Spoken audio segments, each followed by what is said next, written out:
Hi friends, welcome to I+.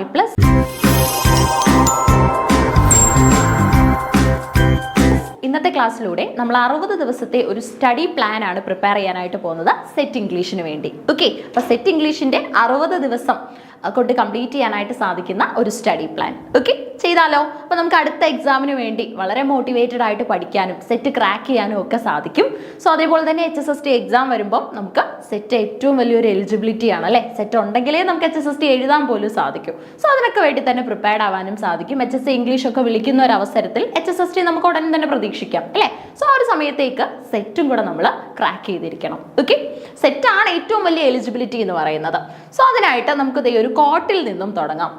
Every morning you have two choices. Continue to sleep with your dreams or wake up and chase them. ഇല്ലേ, സ്വപ്നങ്ങൾ കുറേ ഉണ്ടാവും ജീവിതത്തിൽ. ആ സ്വപ്നങ്ങൾ കണ്ട് വീണ്ടും ഉറങ്ങാം, അല്ലെങ്കിൽ ആ ഒരു മൊമെന്റിൽ നമ്മൾ ഉണർന്നു എന്ന് നമുക്ക് മനസ്സിലാവുന്ന മൊമെന്റിൽ ചാടി എഴുന്നേറ്റ് സ്വപ്നത്തിന് പിന്നാലെ സഞ്ചരിക്കാം അല്ലേ, അല്ലെങ്കിൽ സ്വപ്നത്തിനെ ചേസ് ചെയ്യാനായിട്ട് നമുക്ക് പോകാം. ഓക്കെ, അപ്പൊ ഇനിയുള്ള ദിവസങ്ങളിൽ ഈ വീഡിയോ കണ്ടിട്ട് ഇനി നിങ്ങൾ സെറ്റിന് പ്രിപ്പയർ ചെയ്യാനായിട്ട് പോകുന്ന ദിവസങ്ങളിൽ നിങ്ങൾ ഉറങ്ങിക്കിടക്കുന്ന സ്വപ്നങ്ങൾ കാണുന്നതൊക്കെ വിട്ടിട്ട്, അതായത് സ്വപ്നങ്ങൾ നമുക്ക് ധാരാളം ഉണ്ടാവും, സ്വപ്നത്തിൽ ഫസ്റ്റ് വൺ ആയിട്ട് സെറ്റ് ഇംഗ്ലീഷിനെ വെക്കുക, അത് ചേസ് ചെയ്യാനായിട്ട് തുടങ്ങുക. ഓക്കെ, സോ നമുക്ക് തുടങ്ങാം.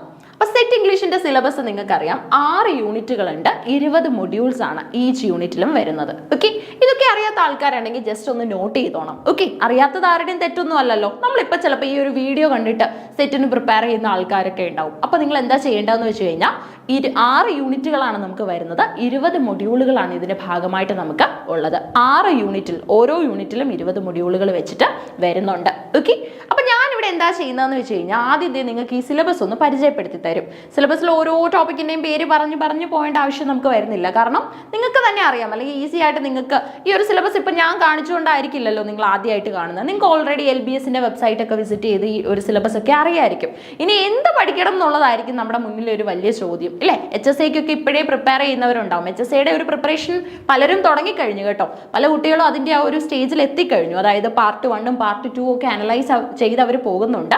അടുത്തതായിട്ട് നമ്മളുടെ ഇംഗ്ലീഷുകാരുടെ ഒരു ഡ്രീമാണ് HSST ഇംഗ്ലീഷ് എന്ന് പറയുന്നത് അല്ലേ. വളരെയധികം റെസ്പെക്റ്റബിൾ ആയിട്ടുള്ള ഒരു പ്രൊഫഷനാണ് ടീച്ചിങ്. സോ അതിൽ തന്നെ ഏറ്റവും ഒരു സ്കൂളിലാണെങ്കിൽ ഹയർ സെക്കൻഡറി ലെവൽ അധ്യാപകരാകാനായിട്ട് നിങ്ങൾക്ക് സാധിക്കും അല്ലേ. ആ പറയുമ്പോൾ തന്നെ നമ്മളിൽ വരുന്ന കുറച്ച് ഇമോഷൻസും ഫീലിങ്സും ഒക്കെ ഉണ്ട്, നമ്മളുടെ പല സ്വപ്നങ്ങളും ഒക്കെ ഉണ്ട് അല്ലേ. ആ സ്വപ്നങ്ങളൊക്കെ തന്നെ നമുക്ക് നേടണമെങ്കിൽ set is the main criteria. Okay, അപ്പോൾ ദേ ഇവിടെ നമുക്ക് ഈ ഒരു സിലബസ് ആണ് ആദ്യം വരുന്നത്.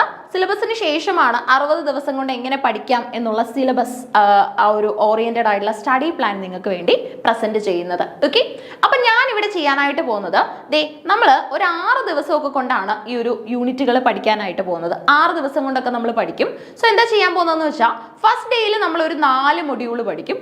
Second day, third day, fourth day, fifth day, ആ ദിവസം നമുക്കൊരു 3 മൊഡ്യൂൾ വെച്ച് പഠിച്ചാൽ മതി.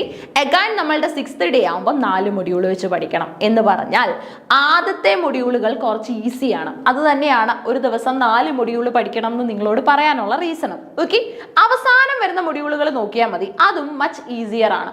Doctor Johnson, rise of the English novel, transition poetry, Dryden എന്നൊക്കെ പറഞ്ഞ് നമുക്ക് സിംഗിൾ ഡേയിൽ തന്നെ കംപ്ലീറ്റ് ചെയ്യാനായിട്ട് സാധിക്കും. ഓക്കെ, അപ്പോൾ 60 ദിവസത്തെ ഒരു പ്രിപ്പറേഷൻ നമ്മൾ നോക്കുകയാണ്. ഡേ 1 to 6 നമ്മൾ ചാർട്ട് ചെയ്തിട്ടുള്ള ഒരു ലെസൺസ് ആണ് ഇവിടെ ഉള്ളത്. ഓക്കെ, ഡേ 1 to 6 പഠിച്ചു തീർക്കേണ്ടതായിട്ടുള്ള സെഷൻസ് ആണ് ഇത്. അപ്പോൾ ഇത് തന്നെ ഈ ഫസ്റ്റ് ഡേയിൽ എത്ര പഠിക്കണം, സെക്കൻഡ് ഡേയിൽ എത്ര പഠിക്കണം എന്നൊക്കെ നമ്മൾ നോക്കാനായിട്ട് പോവാണ്.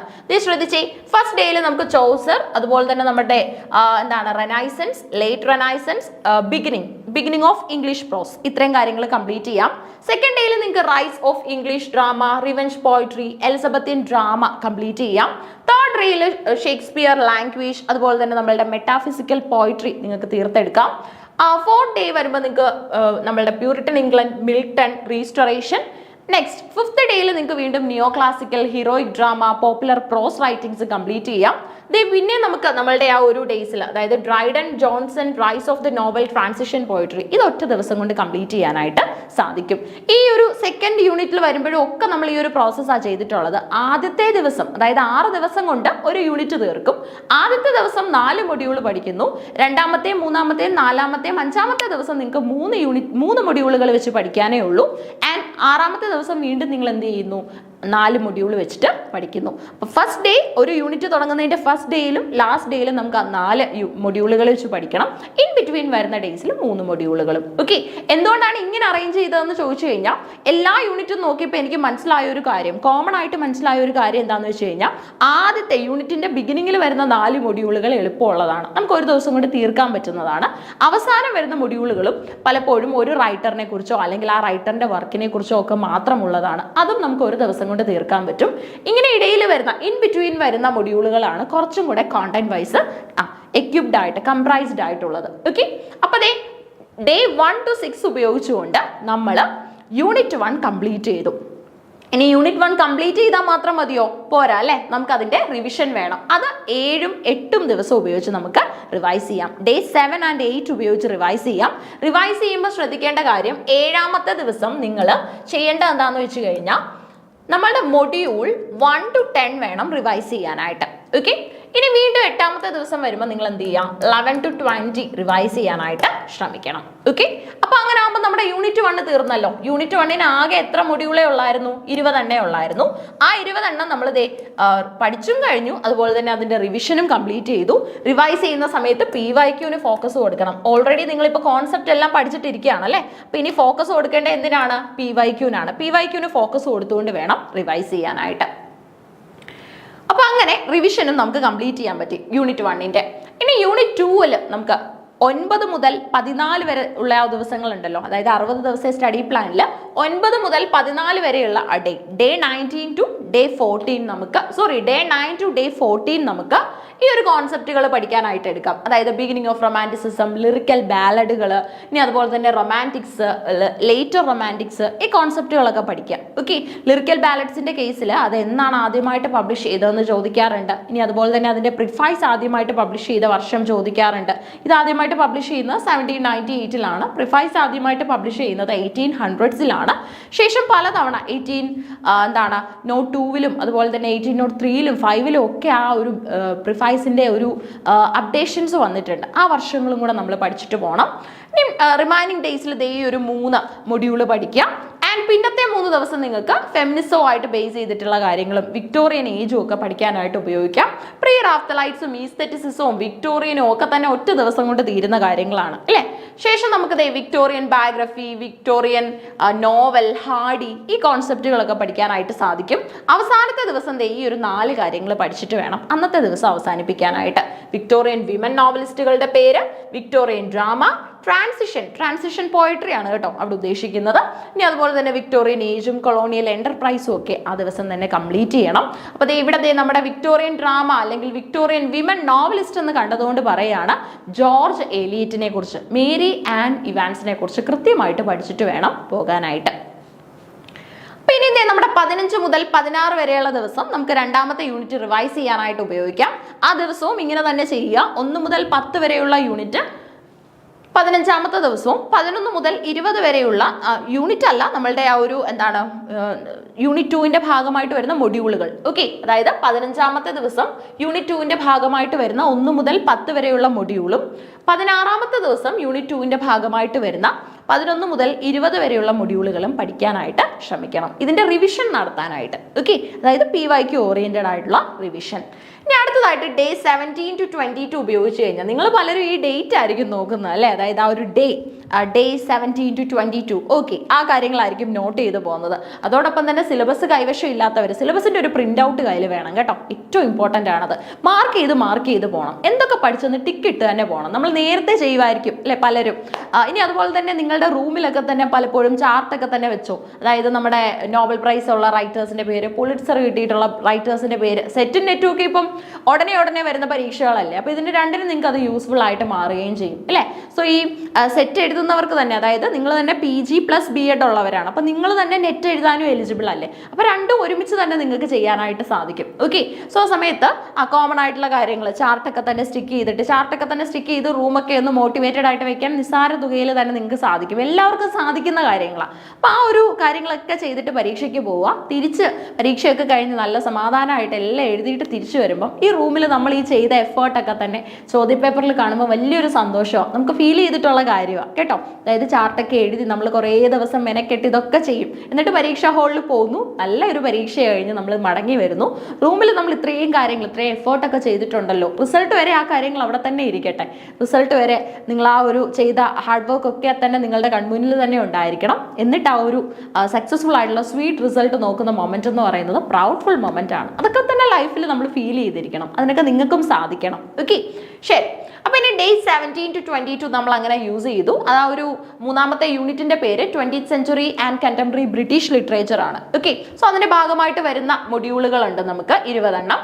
ആ മൊഡ്യൂളുകൾ ആദ്യത്തെ ദിവസം 4 എണ്ണം, പിന്നീട് വരുന്ന 2, 3, 4, 5 ദിവസം 3 മൊഡ്യൂളുകൾ വെച്ച് പഠിച്ചിട്ട് 6ാമത്തെ ദിവസം വീണ്ടും എന്ത് ചെയ്യാം, നമ്മുടെ ആ ഒരു 4 മൊഡ്യൂളുകൾ വെച്ച് പഠിക്കാനായിട്ട് ശ്രമിക്കണം. നോക്കി തിയേറ്റർ ഓഫ് അബ്സേർഡ് ഒക്കെ വരുന്നുണ്ട്. അപ്പോൾ സാമുവൽ ബെക്കറ്റും അതുപോലെ തന്നെ നമ്മളുടെ വെയിറ്റിംഗ് ഫോർ ഗോദോയും ഒക്കെ സിഗ്നിഫിക്കൻ്റ് ആയിട്ട് വരുന്ന മൊഡ്യൂളുകളാണ്. ഇമിഗ്രന്റ് റൈറ്റിംഗ്സിനെ കുറിച്ച് വരുന്നുണ്ട്, നമ്മുടെ ചെസ്റ്റർട്ടൺ എന്ന് പറയുന്ന ക്രിറ്റിക്കിനെ കുറിച്ച് പഠിക്കാനുണ്ട്, ഹക്സ് ടെഡക്സ് വരുന്നുണ്ട്. അതുപോലെ തന്നെ post world war second time പീരീഡിലെ ട്രോമ ലിറ്ററേച്ചർ, അതിൻ്റെ ആഫ്റ്റർമാത്ത് ആയിട്ട് സംഭവിച്ചിട്ടുള്ള കാര്യങ്ങൾ ഒക്കെ പഠിക്കാനായിട്ട് വരുന്ന ഒരു യൂണിറ്റ് ആണ് 3ാമത്തെ യൂണിറ്റ് എന്ന് പറയുന്നത്. ഓക്കെ, അപ്പൊ ഇനി നമ്മുടെ ഡേ 23 and 24 ഉപയോഗിച്ചുകൊണ്ട് നമ്മൾ എന്താ ചെയ്യാൻ പോകുന്നത്, നമ്മുടെ ഈ ഒരു 3ാമത്തെ യൂണിറ്റിന്റെ റിവിഷൻ നടത്താനായിട്ട് പോവാണ്. ഓക്കെ, ഡേ 23 and 24 ഉപയോഗിച്ചുകൊണ്ടാണ് റിവിഷൻ ഓഫ് യൂണിറ്റ് 3 നടക്കുന്നത്. 23ൽ നിങ്ങൾ 3ാമത്തെ യൂണിറ്റിന്റെ 1 മുതൽ 10 വരെയുള്ള മൊഡ്യൂളുകൾ പഠിക്കാനും ആൻഡ് ഡേ 24ൽ നിങ്ങൾ 3ാമത്തെ യൂണിറ്റിന്റെ 11 മുതൽ 20 വരെയുള്ള മൊഡ്യൂളുകൾ പഠിക്കാനായിട്ടും ശ്രമിക്കണം. പഠിച്ചു കഴിഞ്ഞ കാര്യങ്ങളാണ് PYQ ഓറിയന്റഡ് ആയിട്ട് റിവൈസ് ചെയ്യാനായിട്ട് ശ്രമിക്കണം. ഇനി നമുക്ക് വീണ്ടും കുറച്ച് ദിവസങ്ങൾ കിട്ടുന്നുണ്ട്, ആ ദിവസം വീണ്ടും റിവിഷൻ ആണ്. ഈ 60 ദിവസം എന്ന് പറഞ്ഞാൽ ധാരാളമാണ് നിങ്ങൾക്ക് സെറ്റ് പഠിക്കാനായിട്ട്, അത്രയും മതി. ഓക്കെ, അത് തന്നെ അധികമാണ് കൃത്യമായിട്ട് പഠിച്ചു പോകുന്ന കുട്ടികളെ സംബന്ധിച്ചിടത്തോളം. 60 ദിവസമേ ഉള്ളോ എന്ന് ചോദിക്കുന്നവരുണ്ട്, 100 ഇല്ലേ എന്നൊക്കെയാണ് പലരുടെയും ചോദ്യം. അതിൻ്റെ ഒന്നും ആവശ്യമില്ല, 60 ദിവസം കൊണ്ട് തന്നെ നിങ്ങൾക്ക് കംപ്ലീറ്റ് ചെയ്യാനായിട്ട് സാധിക്കും ഏറ്റവും എഫക്റ്റീവായിട്ട്. പിന്നെ 1 മണിക്കൂർ അരമണിക്കൂർ ഒന്നുമുള്ള കണക്ക് വെക്കാതിരിക്കുക, മാക്സിമം ആയിരിക്കണം നമ്മളുടെ കയ്യിൽ ഉണ്ടാവേണ്ടത്. 4 മണിക്കൂറാണ് ഞാൻ പറയുന്നത്. ഓക്കെ, 4 മണിക്കൂർ പഠിച്ചു നോക്ക്, അല്ലെങ്കിൽ ഒരു 2-2.5 മണിക്കൂർ എന്തായാലും നിങ്ങൾക്ക് എടുക്കാനായിട്ടുണ്ടാവും. ഓക്കെ, ബിലോ 2.5 hours ഒരു ദിവസവും വരരുത്, അത്രയെങ്കിലും നമുക്ക് സാധിച്ചിരിക്കണം. കാരണം അതിനുള്ള കോണ്ടന്റ് നമുക്ക് പഠിക്കാനുണ്ട് കേട്ടോ. 3 മൊഡ്യൂളൊക്കെ ഒരു ദിവസം പഠിക്കാൻ 2.5-3 മണിക്കൂർ തന്നെ വേണം ശരിക്കും. കോൺസെപ്റ്റ് ഒന്ന് വായിച്ചെടുക്കാൻ തന്നെ അത്രയും സമയമൊക്കെ നമുക്ക് എടുക്കും. പിന്നെ ഡൗട്ടുകളൊക്കെ തന്നെ നിങ്ങൾക്ക് ക്ലിയർ ചെയ്ത് ഈസി ആയിട്ട് പഠിച്ചു പോകാനും സാധിക്കും. അപ്പൊ നോക്കി, ഇനി 25 മുതൽ 30 വരെയുള്ള ദിവസം നമ്മൾ എന്താ ചെയ്യാൻ പോകുന്നേ, നമ്മുടെ ആ ഒരു നെക്സ്റ്റ് യൂണിറ്റ്. ഓക്കെ, യൂണിറ്റ് 4 നമ്മളൊന്ന് പഠിച്ചെടുക്കാനായിട്ട് പോവാണേ. സോ ആ സമയം നോക്കി, നമുക്ക് American and Indian new literatures in English ആണ് പഠിക്കാനായിട്ടുള്ളത്. അവിടെ നമ്മൾ കുറേ കോൺസെപ്റ്റുകൾ ഇങ്ങനെ അറേഞ്ച് ചെയ്യും. ഫോർ എക്സാമ്പിൾ, ഇപ്പോൾ നമ്മുടെ പിൽഗ്രിം ഫാദേഴ്സിനെ കുറിച്ച്, 19th and 20th സെഞ്ചുറി ലിറ്ററേച്ചറിനെ കുറിച്ച്, ഓക്കെ, 19th and 20th century American പോയിട്രിയെ കുറിച്ചൊക്കെ പഠിക്കാനുണ്ട്. ഒപ്പം തന്നെ അമേരിക്കൻ നോവലുകൾ, കൂടുതലായിട്ടും അമേരിക്കൻ ലിറ്ററേച്ചറിനും ഇന്ത്യൻ ലിറ്ററേച്ചറിനും ഫോക്കസ് കൊടുത്തിട്ടുള്ള ഒരു ഏരിയ ആണിത് കേട്ടോ. ഇനി അതുപോലെ തന്നെ നമുക്ക് കുറച്ച് ന്യൂ ലിറ്ററേച്ചേഴ്സ് ഒക്കെ പഠിക്കാനുണ്ട്. ഇന്ത്യൻ ഇംഗ്ലീഷ് ഡ്രാമ പഠിക്കാനുണ്ട്, മഹേഷ് ദത്താനിയൊക്കെ അവിടെ പോപ്പുലർ ആയിട്ട് വരും. ആഫ്രിക്കൻ ലിറ്ററേച്ചർ പഠിക്കാനുണ്ട്. കരീബിയൻ ഇന്റലക്ച്വൽ ട്രഡീഷൻ മനോഹരമാണ് പഠിച്ചെടുത്തു കഴിഞ്ഞാൽ. ഓക്കെ, കുറച്ചധികം ലാൻഡ്സ്കേപ്പുകളോടൊക്കെ അവർക്കുള്ള ഒരു ആരാധനയും അതുപോലെ തന്നെ അവർക്കുള്ള ഒരു പാഷനും ഒക്കെ നമുക്ക് അവരുടെ ലിറ്ററേച്ചറിൽ കാണാൻ സാധിക്കും. എൻജോയ് ചെയ്ത് പഠിക്കാൻ പറ്റുന്ന ഏരിയ ആണ് കരീബിയൻ ലിറ്ററേച്ചർ ഒക്കെ കേട്ടോ.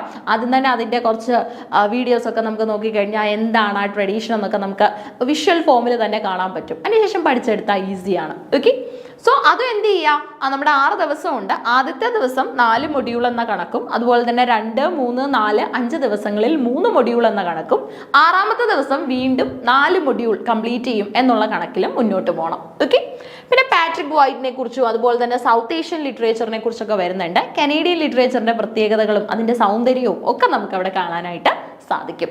ഇനി അടുത്തതായിട്ട് ഡേ 31 and 32 ഉപയോഗിക്കാൻ പോവാണ്. ഓക്കെ, ഡേ 31 and 32 ഉപയോഗിച്ചുകൊണ്ട് നമ്മുടെ 4ാമത്തെ യൂണിറ്റിന്റെ റിവിഷൻ കൂടെ അങ്ങ് തീർക്കുകയാണ്. ഓക്കെ, ഡേ 31 and 32 ഉപയോഗിച്ചുകൊണ്ട് 4ാമത്തെ യൂണിറ്റിന്റെ റിവിഷൻ. അപ്പൊ ഇതെങ്ങനെയായിരിക്കും ചെയ്യാൻ പോകുന്നത്, 31st ഡേയിൽ നമ്മൾ എന്ത് ചെയ്യുന്നു, 1 മുതൽ 10 വരെയുള്ള യൂണിറ്റ് പഠിക്കുന്നു. യൂണിറ്റ് മീൻസ് എന്താണ്, നമ്മുടെ 4ാമത്തെ യൂണിറ്റിന്റെ ഭാഗമായിട്ടുള്ള മൊഡ്യൂളുകൾ പഠിക്കുന്നു. അഗൈൻ 32nd ഡേ ഉപയോഗിച്ചുകൊണ്ട് നമ്മൾ എന്ത് ചെയ്യുന്നു, നമ്മുടെ 11 മുതൽ 20 വരെയുള്ള മൊഡ്യൂൾ പഠിക്കുന്നു. ഓക്കെ, 11 മുതൽ 20 വരെ പഠിക്കാൻ 32ാമത്തെ ദിവസം 1 മുതൽ 10 വരെയുള്ള മൊഡ്യൂൾ നമുക്ക് പഠിക്കാനല്ല റിവൈസ് ചെയ്യാനായിട്ട് നമുക്ക് നമ്മുടെ 31ാമത്തെ ദിവസം. ഓക്കെ, അങ്ങനെ യൂണിറ്റ് 4 തീർന്നില്ലേ? അപ്പൊ നമ്മുടെ കണക്ക് എങ്ങനെയാണെന്ന് മനസ്സിലായോ? എങ്ങനെയാണ് നമ്മൾ ഇത് ചെയ്തുകൊണ്ടിരിക്കുന്നത്? ഒരു യൂണിറ്റ് നമ്മൾ എടുക്കുന്നു, ആ യൂണിറ്റിൽ 20 മൊഡ്യൂളുകൾ ഉണ്ടാവും. സോ 6 ദിവസം നമ്മൾ അതിനായിട്ട് തിരഞ്ഞെടുക്കുന്നു. ഇനി നമുക്ക് കോമൺ ആയിട്ട് സിലബസ് നോക്കുമ്പോൾ മനസ്സിലാവുന്ന കാര്യമാണ്, അവസാനത്തെ മൊഡ്യൂൾസും ആദ്യത്തെ മൊഡ്യൂൾസും നമുക്ക് കുറച്ച് ഈസി ആയിരിക്കും. സോ ഇൻ ബിറ്റ്വീൻ വരുന്ന മൊഡ്യൂളുകൾ നമ്മൾ എന്ത് ചെയ്യുന്നു? ഇപ്പൊ ഈ ദിവസം ഫസ്റ്റ് ഡേയിൽ നമ്മൾ ഒരു 4 മൊഡ്യൂൾ ഇവിടെ പഠിക്കണം, ലാസ്റ്റ് ഡേയിൽ നമ്മൾ ഒരു യൂണിറ്റിന്റെ ഭാഗമായിട്ടുള്ള 4 മൊഡ്യൂളുകൾ പഠിക്കുന്നുണ്ട്. ഇൻ ബിറ്റ്വീൻ വരുന്ന ഡേയ്സിലൊക്കെ നമ്മൾ 3 മൊഡ്യൂളുകൾ വെച്ചിട്ടാണ് പഠിക്കുന്നത്. അങ്ങനെ കൗണ്ട് ചെയ്താൽ തന്നെ നമുക്ക് ഈസി ആയിട്ട് നമ്മുടെ ഒരു യൂണിറ്റിന്റെ ഭാഗമായിട്ടുള്ള 20 മൊഡ്യൂളുകൾ കംപ്ലീറ്റ് ചെയ്യാനായിട്ട് സാധിക്കും. പിന്നെ വീണ്ടും 2 ദിവസം ഒരു മൊഡ്യൂളിന് ശരിക്കും ഒരു യൂണിറ്റിന് ശരിക്കും ഇൻവെസ്റ്റ് ചെയ്യുന്നത് 8 ദിവസമാണ്. ആ 8 ദിവസത്തിൽ 6 ദിവസം നമ്മൾ നോട്ട്സും കാര്യങ്ങളും എല്ലാം പഠിച്ചു പോകുന്നു, 2 ദിവസം റിവൈസ് ചെയ്യാനായിട്ട് പോകുന്നു. റിവിഷൻ എങ്ങനെയാ വീണ്ടും ചെയ്യുന്നത് നോക്കി, നല്ലൊരു എഫക്റ്റീവായിട്ട് നിങ്ങൾക്ക് പോകാൻ പറ്റുന്ന കാര്യമാണ് കേട്ടോ. യൂണിറ്റിന് 20 മൊഡ്യൂളുകൾ, അതിനെ നമ്മൾ 6 ദിവസത്തേക്ക് ചിട്ടപ്പെടുത്തി. 6 ദിവസത്തിൽ ഫസ്റ്റ് ഡേയിലും ലാസ്റ്റ് ഡേയിലും 4 മൊഡ്യൂൾ വെച്ച് പഠിക്കുന്നു. വീണ്ടും 2 ദിവസം ഇതേ മൊഡ്യൂളിന് തന്നെ നമുക്ക് കിട്ടുന്നുണ്ട്. അപ്പം 1 മുതൽ 10 വരെയുള്ള മൊഡ്യൂളുകൾ നമ്മൾ ആദ്യത്തെ ദിവസം റിവൈസ് ചെയ്യുന്നു. 11 മുതൽ 20 വരെയുള്ള മൊഡ്യൂൾ നെക്സ്റ്റ് ഡേയിലും നമ്മൾ റിവൈസ് ചെയ്യുന്നു. ഓക്കെ, അങ്ങനെ ചെയ്താൽ തന്നെ ഈസി ആയിട്ട് നിങ്ങൾക്ക് ടൈം ഉണ്ട്. ഇനി അതുപോലെ തന്നെ ലാസ്റ്റിലും ഞാൻ കുറച്ച് സമയം റിവിഷന് വേണ്ടി പ്ലാൻ ചെയ്തിട്ടുണ്ട്. അപ്പോൾ ആ ദിവസങ്ങളും കൂടെ ആകുമ്പോൾ എഫക്റ്റീവായിട്ട് തന്നെ നിങ്ങളുടെ ടോപ്പിക്സ് തീർന്നോളും. ഇനി നോക്കി, 33 മുതൽ 38 വരെ ഉള്ള ദിവസങ്ങളിൽ നമ്മൾ എന്താ ചെയ്യുന്നത്? History and structure of English and English language teaching ആണ് മനസ്സിലാക്കാനായിട്ട് പോകുന്നത്. Okay, history and structure of English and English language teaching 4 module ഒരു ദിവസം അങ്ങ് തീർത്തുകൂടായോ? നോക്കി, സൗണ്ട് സിസ്റ്റമാ പഠിക്കാനുള്ളത്. ഫൊണോളജി എന്തെളുപ്പം തീരുന്ന ടോപ്പിക്കാ അല്ലേ? ഇനി അടുത്തതായിട്ട് നമ്മുടെ ഫൊണോളജി, മോർഫോളജി, സെമാൻറ്റിക്സ്, മീനിങ്സിനെ കുറിച്ചുള്ള പഠനം. ശരിക്കും ഇത് പഠിക്കാൻ നിങ്ങൾക്ക് 2 hours ധാരാളമാണ് കേട്ടോ. ആ ഒരു സമയത്തിനുള്ളിൽ അതങ്ങ് തീരും. ഇനി അടുത്തതായിട്ട് നിങ്ങൾക്ക് വരാനായിട്ട് പോകുന്നത് ഇൻഡോ യൂറോപ്യൻ ഫാമിലി പഠിക്കാനുണ്ട്. ഓൾഡ് ഇംഗ്ലീഷ്, മിഡിൽ ഇംഗ്ലീഷ് വരെ മതി. കാരണം ഓൾഡ് ഇംഗ്ലീഷിലും കുറേ ഐഡിയാസ്, ഓൾഡ് ഇംഗ്ലീഷ് എങ്ങനെ ഡെവലപ്പ് ചെയ്തു വന്നു, നമ്മളുടെ ആംഗ്ലോ സാക്സൺ ഡയലക്റ്റ് ആ സമയത്തുള്ളതായിരുന്നു എന്ന് പഠിക്കാനുണ്ട്. മിഡിൽ ഇംഗ്ലീഷ് സമയത്ത് നമ്മുടെ ഈസ്റ്റ് മിഡ്ലാൻഡ് ഡയലക്റ്റ് ആയിരുന്നു പോപ്പുലർ ആയിട്ടുള്ളത്, അതിനെക്കുറിച്ച് പഠിക്കാനുണ്ട്. 2 പ്രീവിയസ് ഇയർ ചോദ്യമാണ് കേട്ടോ. അതായത് ഓൾഡ് ഇംഗ്ലീഷ് കാലഘട്ടത്തിലെ ഡയലക്റ്റിന്റെ പേരാണ് Anglo Saxon dialect. Anglo Saxon dialect. Middle English കാലഘട്ടത്തിലെ ഡയലക്റ്റിന്റെ പേരാണ് east Midland dialect. Chaucer use ചെയ്തത് ഈസ്റ്റ് മിഡ്ലാൻഡ് ഡയലക്റ്റ് ആയിരുന്നു കേട്ടോ, ഈസ്റ്റ് മിഡ്ലാൻഡ് ഡയലക്റ്റ്. അപ്പൊ ഇതാണ് നമുക്ക് ഡയലക്ട്സിനെ കുറിച്ച് അവിടെ നോക്കാനുള്ളത്. അത്രയും കാര്യങ്ങൾ മതി സെക്കൻഡ് ഡേയിൽ. വീണ്ടും നിങ്ങൾക്ക് ഇതേ സമയമുണ്ട് റെനൈസൻസും ഇംഗ്ലീഷ് ഓവർസീസും പോസ്റ്റ് കൊളോണിയൽ വേൾഡ് ഒക്കെ പഠിക്കാൻ. അപ്രോച്ചസ് പഠിക്കുക, ലാംഗ്വേജ്, അതുപോലെ തന്നെ history of English teaching in India ഒക്കെ തന്നെ മനസ്സിലാക്കാനായിട്ട് ശ്രമിക്കണം. നെക്സ്റ്റ് ഡേയിൽ നമുക്ക് വീണ്ടും ESLും അതുപോലെ തന്നെ മെത്തേഡ്സ് ഓഫ് ലാംഗ്വേജ് ടീച്ചിങ്ങും ലേണർ ഫാക്ടേഴ്സും ഒക്കെ തന്നെ പഠിക്കാം. ലേണർ ഫാക്ടേഴ്സ് പഠിക്കുന്ന സമയത്ത് ഒരു കുട്ടിയെ പഠിത്തത്തിലേക്ക് സ്വാധീനിക്കുന്ന അല്ലെങ്കിൽ പഠിത്തത്തിൽ നിന്നും ഡീവിയേറ്റ് ചെയ്ത് വിടുന്നതൊക്കെയായ പല കാര്യങ്ങളുണ്ട്, അതൊക്കെ കൃത്യമായിട്ട് മനസ്സിലാക്കിയെടുക്കാം. ക്ലാസ് റൂം പ്രൊസീജിയേഴ്സ്, അതുപോലെ തന്നെ നമ്മുടെ ടീച്ചിങ് എയ്ഡ്സ് ഒക്കെ തന്നെ സിഗ്നിഫിക്കൻ്റ് ആണ്. ഇത് 4 കൂടെ നമുക്ക് ഒരു ദിവസം പഠിക്കാവുന്നതേ ഉള്ളൂ. ക്ലാസ് റൂം പ്രൊസീജിയറും ടീച്ചിങ്ങും ടെസ്റ്റ് ആൻഡ് ഇവാലുവേഷനും അതുപോലെ തന്നെ നമ്മളുടെ കീവേഡ്സും. അപ്പൊ ഇനി 39ഉം 40ഉം ദിവസം, ഓക്കെ, 39ാമത്തെയും 40ാമത്തെയും ദിവസം ഉപയോഗിച്ച് നമുക്ക് നമ്മുടെ ആ ഒരു 5ാമത്തെ യൂണിറ്റിന്റെ റിവിഷൻ കണ്ടക്ട് ചെയ്യാനായിട്ട് സാധിക്കും. ഓക്കെ, 5ാമത്തെ യൂണിറ്റിന്റെ റിവിഷൻ നമ്മൾ അവിടെ തീർക്കുന്നു. അപ്പൊ അതുകൊണ്ട് തന്നെ നമുക്ക് അത്രയും കാര്യങ്ങൾ കംപ്ലീറ്റ് ചെയ്യാം അല്ലേ? അപ്പൊ 4ാമത്തെ യൂണിറ്റ് 5ാമത്തെ യൂണിറ്റ് കംപ്ലീറ്റ് ചെയ്തതിന് ശേഷമുള്ള റിവിഷൻ 39ാമത്തെയും 40ാമത്തെയും ദിവസമാണ്. സോ അതും വീണ്ടും എന്ത് ചെയ്യാം, 39ാമത്തെ ദിവസം നമ്മൾ 10 മൊഡ്യൂൾ എടുക്കണം. 40ാമത്തെ ദിവസം വീണ്ടും നമ്മുടെ കയ്യിലുള്ള ആ ഒരു 10 മൊഡ്യൂളുകൾ എടുത്ത് അതിന്റെ റിവിഷൻ കംപ്ലീറ്റ് ചെയ്തോണം. ഇനി അടുത്തതായിട്ട് 41 മുതൽ 46 വരെയുള്ള ദിവസങ്ങളുണ്ടല്ലോ, ആ ദിവസം നമ്മൾ എന്താ ചെയ്യാൻ പോകുന്നത്? നമ്മുടെ യൂണിറ്റ് 6 പഠിക്കാനായിട്ട് പോകാം. ഓക്കെ, അപ്പൊ 46 ദിവസം കൊണ്ട് തന്നെ 60 ദിവസം നമുക്ക് കയ്യിലുണ്ട്. 46 ദിവസം കൊണ്ട് തന്നെ നമ്മൾ എന്ത് ചെയ്തിട്ടുണ്ട്? നമ്മളുടെ ഫുൾ സിലബസ് കംപ്ലീറ്റ് ചെയ്തിട്ടുണ്ട് അല്ലേ? സാറ്റിസ്ഫൈഡ് ആയിട്ട് പീസ് ഓഫ് മൈൻഡോട് കൂടി തന്നെ നിങ്ങൾക്ക് ഇരിക്കാം, ഇനിയുള്ള ദിവസങ്ങൾ നമ്മുടെ കയ്യിലുണ്ടല്ലോ എന്ന് വെച്ച്. ഇത് നിങ്ങളൊരു 58ാമത്തെ ദിവസം കൊണ്ടുവന്ന് തീർക്കാൻ നിന്ന് കഴിഞ്ഞാൽ പിന്നെ 2 ദിവസമേ ഉള്ളല്ലോ എന്നുള്ള ടെൻഷനാണ്. ഓക്കെ, അതായത് കുറേ ദിവസങ്ങൾ നമ്മൾ അങ്ങ് ഒരേ യൂണിറ്റിന് കൊടുത്തു കഴിഞ്ഞാൽ നമ്മൾ പഠിക്കില്ല. പൊതുവേ കാണുന്ന ഒരു ടെൻഡൻസിയാണ്, എല്ലാവരുടെയും കേസ് അറിയില്ല. ഇല്ല, എന്നാലും പൊതുവേ ഉള്ള ഒരു ടെൻഡൻസിയാണ്. അപ്പോൾ എന്താ ചെയ്യേണ്ടതെന്ന് വെച്ച് കഴിഞ്ഞാൽ ഒരു 6 ദിവസം ധാരാളമാണ് ഒരു യൂണിറ്റ് പഠിക്കാനായിട്ട്. അത് തന്നെ നമ്മൾ സ്ട്രക്ചേർഡ് ആയിട്ട് അങ്ങ് അറേഞ്ച് ചെയ്ത് കൊടുത്താൽ മതി. ഓക്കെ, നോക്കിക്കഴിഞ്ഞാൽ മനസ്സിലാവും ആദ്യത്തെ മൊഡ്യൂളുകൾ കുറച്ച് ഈസിയാണ് കമ്പാരിറ്റീവ്ലി, അവസാനത്തെ മൊഡ്യൂളുകളും കമ്പാരിറ്റീവ്ലി കോണ്ടന്റ് വൈസ് കുറവാണ്, ഒരു ദിവസം കൊണ്ട് തീർക്കാൻ പറ്റുന്നതൊക്കെ ഉണ്ട്. അതുകൊണ്ടാണ് ആദ്യത്തെ ദിവസവും അവസാനത്തെ ദിവസവും നമ്മൾ 4 മൊഡ്യൂൾ സജസ്റ്റ് ചെയ്തത്. നോക്കി 41 മുതൽ 46 വരെയുള്ള ദിവസങ്ങൾ എങ്ങനെ ഉപയോഗിക്കാം? ലിറ്റററി തിയറി ആൻഡ് ക്രിറ്റിസിസം ആണ് പഠിക്കാനുള്ളത്. ഓക്കെ, നിലവിൽ നമ്മുടെ 5 യൂണിറ്റുകൾ വെച്ച് നോക്കുമ്പോൾ മോസ്റ്റ് ഇമ്പോർട്ടൻറ്റ് യൂണിറ്റ് എന്ന് പറയാൻ പറ്റുന്നത് ഈ 6ാമത്തെ യൂണിറ്റിനെ തന്നെയാണ്. ഓക്കെ, 6ാമത്തെ യൂണിറ്റ് ആണ് മോസ്റ്റ് സിഗ്നിഫിക്കൻ്റ് എന്ന് പറയാൻ പറ്റുന്നത്. അപ്പൊ നോക്കി, അരിസ്റ്റോട്ടലിനെ കുറിച്ച് പഠിക്കാനുണ്ട്. റൊമാൻറ്റിസിസം, മാത്യു അർണോൾഡ്, വില്യം എംസൺ, ഒറ്റ ദിവസം കൊണ്ട് തീരുന്ന കാര്യങ്ങളാണ്. നെക്സ്റ്റ് ആയിട്ട് നമുക്ക് അർണോൾഡിനെ കുറിച്ചൊക്കെ എന്താ പഠിക്കാനുള്ളതെന്ന് അറിയാമോ? കൂടുതലായിട്ടും റൈറ്ററിന്റെ തിയറീസാണ് പഠിക്കാനുള്ളത്. ഓക്കെ, റൈറ്ററിന്റെ കോൺസെപ്റ്റുകളും എസ്സേസും ആണ് പഠിക്കാനുള്ളത്. ലിബറൽ ഹ്യൂമനിസം, മാർക്സിസ്റ്റ് ക്രിറ്റിസിസം, സഷൂർ, നമ്മുടെ ഫെർഡിനാൻഡ് ഡി സഷൂർ ഇല്ലേ. ഇനി അതുപോലെ തന്നെ സൈക്കോ അനാലിസിസ്, നമ്മുടെ സ്വന്തം സിഗ്മണ്ട് ഫ്രൂയിഡിന്റെ സൈക്കോ അനാലിസിസ്, അതുപോലെ തന്നെ post structuralism, feminism, gender and sexuality, post colonialism, cultural materialism and new historicism, Dalit, aesthetics, theories of translation, cultural studies, green studies, Indian aesthetics, alankara. ഇത്രയും കാര്യങ്ങൾ പഠിച്ചു കഴിഞ്ഞാൽ നിങ്ങളുടെ 6ാമത്തെ യൂണിറ്റും തീർന്നു. ഓക്കെ, 6ാമത്തെ യൂണിറ്റിൽ ഇത്രയും കാര്യങ്ങളാണ് നമുക്ക് പഠിക്കാനായിട്ട് വരുന്നത്. കമ്പാരിറ്റീവ്ലി കുറച്ച് അധികം കാര്യങ്ങൾ പഠിക്കാനുള്ള ഒരു യൂണിറ്റ് ആണ്. അരിസ്റ്റോട്ടലിനെ കുറിച്ചൊക്കെ പഠിക്കുമ്പോൾ നമ്മുടെ മിമിസിസും കഥാർസിസും ഒക്കെ നോക്കിയിട്ട് പോകണം. അതുപോലെ തന്നെ ആദ്യമായിട്ട് ട്രാജഡിയെ കുറിച്ച് കൃത്യമായിട്ടുള്ള ഡെഫിനിഷനുകൾ തരാനായിട്ട് അരിസ്റ്റോട്ടലിന് സാധിച്ചിട്ടുണ്ട്. അതുപോലെ തന്നെ അരിസ്റ്റോട്ടലുമായിട്ടൊക്കെ ബന്ധപ്പെട്ടുള്ള ഒരു കോൺസെപ്റ്റ് പറയാനായിട്ടാണെങ്കിൽ അരിസ്റ്റോട്ടിൽ കണ്ടെത്തിയ അദ്ദേഹത്തിൻ്റെതായിട്ടുള്ള ആ ഒരു എഡ്യൂക്കേഷണൽ ഫൗണ്ടേഷന്റെ പേര് ലൈസിയം എന്നായിരുന്നു. അരിസ്റ്റോട്ടിലിന്റെ അധ്യാപകന്റെ പേരായിരുന്നു പ്ലേറ്റോ. ഈ പ്ലേറ്റോയും ഒരു സ്കൂള് ഫൗണ്ട് ചെയ്തിട്ടുണ്ട്. അദ്ദേഹത്തിന്റെ ഫിലോസഫി ഓഫ് തോട്ട് സ്കൂളിന്റെ പേരാണ് അക്കാഡമി എന്ന് പറയുന്നത്. Okay, academy. അപ്പൊ ഇവരുടെ രണ്ടുപേരുടെയും ഈ സ്കൂൾ ഓഫ് തോട്ടിന്റെ പേര് ചോദിക്കാറുണ്ട്. അരിസ്റ്റോട്ടലിന്റെ സ്കൂൾ ഓഫ് തോട്ട് ആണ് ലൈസിയം, പ്ലേറ്റോയുടെ സ്കൂൾ ഓഫ് തോട്ട് ആണ് അക്കാഡമി എന്ന് പറയുന്നത്. ഓക്കെ, ഇനി നമുക്ക് മറ്റൊരാളും കൂടെ ഉണ്ട്, സോക്രട്ടീസ്. സോക്രട്ടീസുമായിട്ട് ബന്ധപ്പെട്ടുള്ള ഒരു മെത്തേഡാണ് സോക്രാറ്റിക് മെത്തേഡ് എന്ന് പറയുന്നത്. നമ്മുടെ ക്വസ്റ്റ്യൻ ആൻസർ മെത്തേഡ് ഇന്നും സ്കൂളുകളിൽ പ്രാക്ടീസ് ചെയ്തു വരുന്നു. പണ്ട് മുതലേ നമ്മൾ പ്രാക്ടീസ് ചെയ്തു വരുന്ന ഒരു മെത്തേഡാണ്. ഒരു കാര്യം പഠിപ്പിച്ചു കഴിഞ്ഞാൽ ചോദ്യം ചോദിക്കുന്ന രീതി, അത് ആദ്യമായിട്ട് ഫൗണ്ട് ചെയ്തത് സോക്രട്ടീസ് ആണ്. ഓക്കെ, അപ്പം സോക്രട്ടീസും പ്ലേറ്റോയും അതുപോലെ തന്നെ നമ്മുടെ അരിസ്റ്റോട്ടലും തമ്മിലൊരു ബന്ധമുണ്ട്. സോക്രട്ടീസ് പ്ലേറ്റോയുടെ അധ്യാപകനാണ്, പ്ലേറ്റോ ആണ് അരിസ്റ്റോട്ടലിനെ പഠിപ്പിച്ചത്. ഓക്കെ, ഈ അരിസ്റ്റോട്ടലിനെ കുറിച്ച് നമുക്ക് സ്ഥിരമായിട്ട് ചോദ്യം വരാറുണ്ട്. കൂടുതലായിട്ടും അദ്ദേഹത്തിന്റെ സ്കൂളിന്റെ പേരാണ് ലൈസിയം. കേട്ടോ, അടുത്തായിട്ട് റൊമാൻറ്റിസിസം, അർണോൾഡ്, എംസൺ തുടങ്ങിയ ഒരു കോൺസെപ്റ്റുകളൊക്കെ നമുക്ക് ഡിസ്കസ് ചെയ്യാനായിട്ട് പറ്റും. അപ്പോൾ 6 ദിവസം ഉണ്ടല്ലോ നമുക്ക് അതും പഠിക്കാനായിട്ട്. അപ്പോൾ എന്ത് ചെയ്യാം, ആദ്യത്തെ ആ ഒരു 4 മൊഡ്യൂളല്ലേ ഈസി ആയിട്ടുള്ളത്, അത് നമുക്ക് ഫസ്റ്റ് ഡേയിൽ തീർക്കാം. പിന്നെയുള്ള ആ ഒരു ഡേ 3, 4, 5 ഡേയ്സിൽ നമുക്ക് 3 മൊഡ്യൂളുകൾ. ഓക്കെ, 2, 3, 4, 5 ഡേയ്സിൽ നമുക്ക് 3 മൊഡ്യൂളുകൾ തീരും. വീണ്ടും നമുക്ക് നോക്കുമ്പോൾ അവസാനമായിട്ടൊരു 4 മൊഡ്യൂളുകൾ ഉണ്ട് അല്ലേ. ഒറ്റ ദിവസം കൊണ്ട് തീരുന്ന മൊഡ്യൂളാണ്. ഓക്കെ, കൾച്ചറൽ സ്റ്റഡീസ് എളുപ്പമാണ് അല്ലേ, 1/2 മണിക്കൂർ മതി നമുക്ക് അതിന്. 1 മണിക്കൂർ ഉണ്ടെങ്കിൽ ഗ്രീൻ സ്റ്റഡീസ് പഠിക്കാം. ഇന്ത്യൻ ഈസ്തെറ്റിക്സുമായിട്ട് ബേസ് ചെയ്തിട്ട് കുറച്ച് തിയറിസ്റ്റുകളുടെ പേര് പഠിക്കാനുണ്ട്. അലംകാര ഒരുപാട് അങ്ങ് ഇൻഡെപ്തിൽ പോകേണ്ട ആവശ്യമില്ല. ബേസ് ലെവൽ അലംകാര കോൺസെപ്റ്റുകളെല്ലാം നമ്മൾ പഠിച്ചിട്ട് പോകണം. പിന്നെ 47ഉം 48ാമത്തെ ദിവസം അല്ലേ. അപ്പം യൂണിറ്റ് 6ന്റെ റിവിഷൻ അല്ലേ നമുക്ക് അന്നേരം ചെയ്യേണ്ടത്. അപ്പം 47ാമത്തെ ദിവസം യൂണിറ്റ് 6ന്റെ ഭാഗമായിട്ടുള്ള 1 മുതൽ 10 വരെയുള്ള മൊഡ്യൂൾ റിവൈസ് ചെയ്യണം. 47ാമത്തെ ദിവസം കംപ്ലീറ്റ് ചെയ്യുക. 48ാമത്തെ ദിവസം നിങ്ങൾ എന്ത് ചെയ്യുക, വീണ്ടും യൂണിറ്റ് 6ന്റെ ഭാഗമായിട്ടുള്ള മൊഡ്യൂൾ 11 മുതൽ 20 വരെയുള്ള ആ ഒരു ഐഡിയാസ് ഡിസ്കസ് ചെയ്തിട്ട് റിവൈസ് ചെയ്തിട്ട് വേണം പോവാൻ. അപ്പോൾ ഇത് അത്രയും കാര്യങ്ങളും ഉണ്ട്. നമുക്ക് 47, 48ാമത്തെ ദിവസം ആയപ്പോൾ തന്നെ നമ്മുടെ റിവിഷൻ വരെ നമ്മൾ കംപ്ലീറ്റ് ചെയ്തു.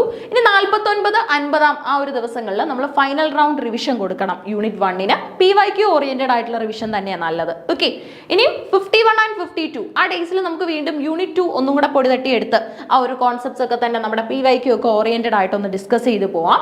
ആൻഡ് 53 ആൻഡ് 54 ആ ഡേയ്സിൽ നമുക്ക് യൂണിറ്റ് 3യുടെ ഫൈനൽ റൗണ്ട് റിവിഷൻ ചെയ്യാം. 54 ആൻഡ് 55 ഡേയ്സ് ആ ഒരു ഡേയ്സിൽ നമുക്ക് യൂണിറ്റ് 4ന്റെ ഫൈനൽ റൗണ്ട് റിവിഷൻ അന്ന് ഹോസ്റ്റ് ചെയ്യാം. ആൻഡ് യൂണിറ്റ് എന്താണ് നമ്മുടെ നെക്സ്റ്റ് യൂണിറ്റ് ആണ് യൂണിറ്റ് 5 അല്ലേ. യൂണിറ്റ് 5ന്റെ ഭാഗമായിട്ട് നമുക്ക് വീണ്ടും വരുന്നത് 56 ആൻഡ് 57ാമത്തെ ദിവസമാണ് അല്ലേ. ആ സമയത്ത് അതിന്റെ ഫൈനൽ റൗണ്ട് റിവിഷൻ. 58, 59 ആ ദിവസം നിങ്ങൾക്ക് എന്ത് ചെയ്യാൻ പറ്റും, നമ്മുടെ യൂണിറ്റ് 6ഉമായിട്ട് ബന്ധപ്പെട്ട്, അതായത് തിയറി അല്ലേ അവിടെ വരുന്നത്, അതുമായിട്ട് ബേസ് ചെയ്തിട്ടുള്ള ഒരു റിവിഷൻ കൊടുക്കാം. ആൻഡ് നമ്മുടെ ലാസ്റ്റ് ഡേ 16ൽ relax and revise the whole syllabus. വീണ്ടും ഒരു ഹോൾ സിലബസ് ഒന്ന് റിവൈസ് ചെയ്തിട്ട് പോവാം. ഓക്കെ, അപ്പോൾ 6 യൂണിറ്റുകളുണ്ട്.